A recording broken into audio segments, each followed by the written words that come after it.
Welcome to the Valley Regional Forum. My name is Sean McCarthy. And I'm Tony Michelman. We want to welcome Jeff Prang. He's candidate for County Assessor's Office.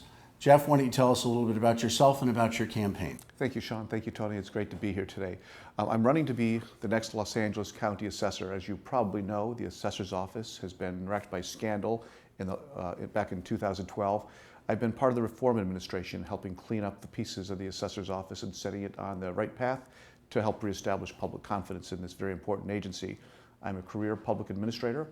I've also been a city council member and mayor in the city of West Hollywood for the last 18 years. And if you know anything about West Hollywood, it's recognized as one of the best managed cities in the state.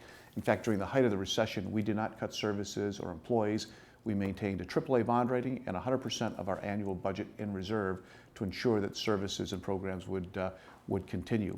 I've worked in city, county, and state government for most of my adult life, but importantly, I've been part of the team that's been helping set the Assessor's Office on the right path to get through the scandal to ensure that taxpayers can be confident that their taxes are fair and accurate and that nobody is getting special treatment.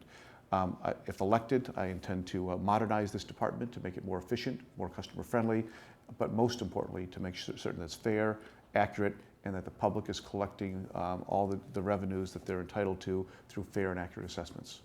If you would, take a minute to tell us exactly what the County Assessor's Office does. Sure, the Assessor's Office is probably one of the most misunderstood offices, elective offices anywhere. It is not the tax collector. You don't pay your taxes to the assessor. The Assessor's Office is the largest public agency of its type in the nation.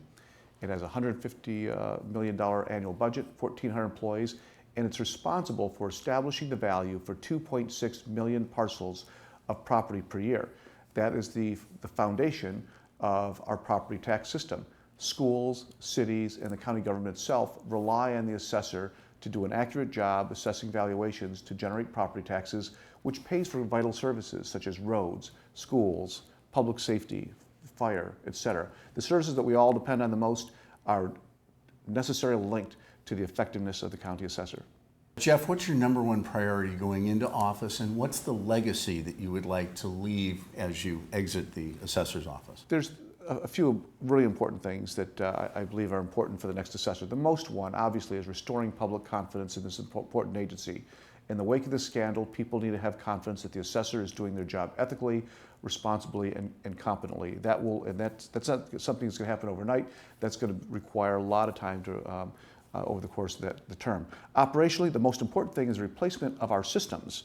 Now, I told you that we have 2.6 million parcels of property, and you would think that we assess annually. You would think that would be a technology-driven system, but it's not. We are still a paper-based organization. Each of those 2.6 million parcels of property is still associated with a paper file.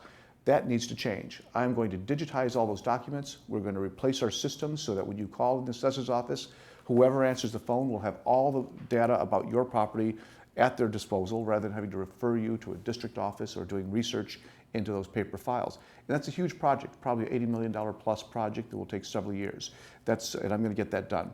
The third thing is, and this as a Chamber of Commerce, this probably interests you, businesses need to report what's called business personal property, furniture and equipment.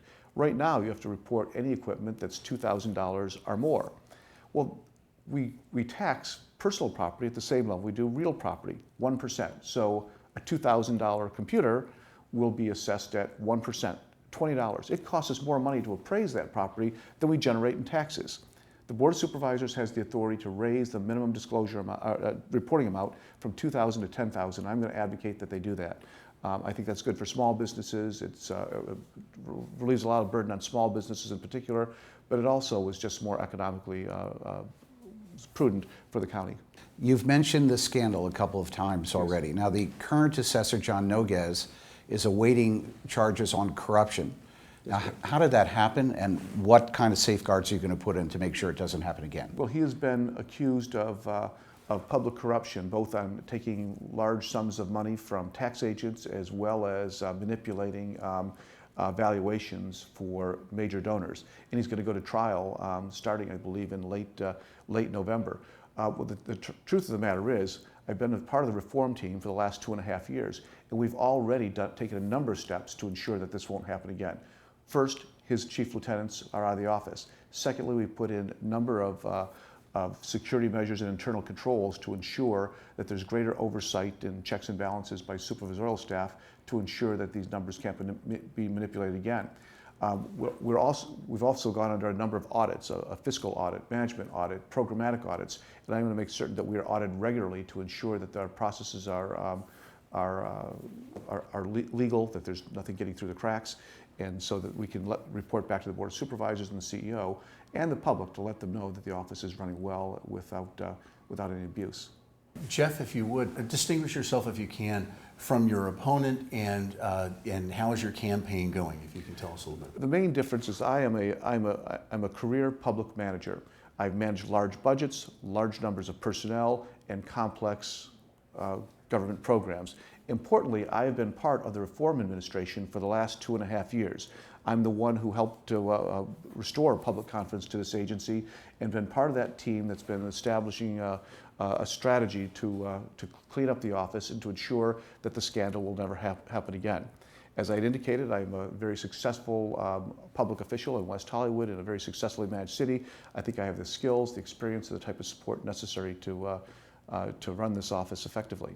And I think if you look at my campaign, you'll see that lots of other people agree. The Los Angeles Chamber of Commerce and the Business Federation, Mayor Garcetti, a majority of the Board of Supervisors, the Mexican-American Bar Association are all organizations which are supporting me. I have deep support from one end of the county to the other because they know my reputation for integrity and for competence, and they know that the work I've done in the assessor's office in helping to restore confidence in this important public agency. Now, we always give our candidates a minute or two to wrap up their interview. Please take that time right now. Well, thank you. Thank you again for the opportunity to speak with you today. The most important thing for the people of Los Angeles County in choosing their assessor is choosing somebody who has the experience, who has the knowledge to help reform the office and to ensure that the taxpayers are going to be treated fairly, that their assessments will be accurately, that they're not paying too much or too little in taxes, but also importantly that we're doing a good job in identifying all the taxable value in the county to pay for those services that we all depend on. I have a 25-year track record, a successful track record as a public manager and as a public official. I've got a 2.5-year track record helping clean up the assessor's office. I've got the right plan and the vision, I think, to take this office into the next generation, and I respectfully ask for your vote and your support in the election on November the 4th. Thank you. Thank you for coming. Thank you very much. Thanks for coming to the Valley Regional Forum today. Thank you.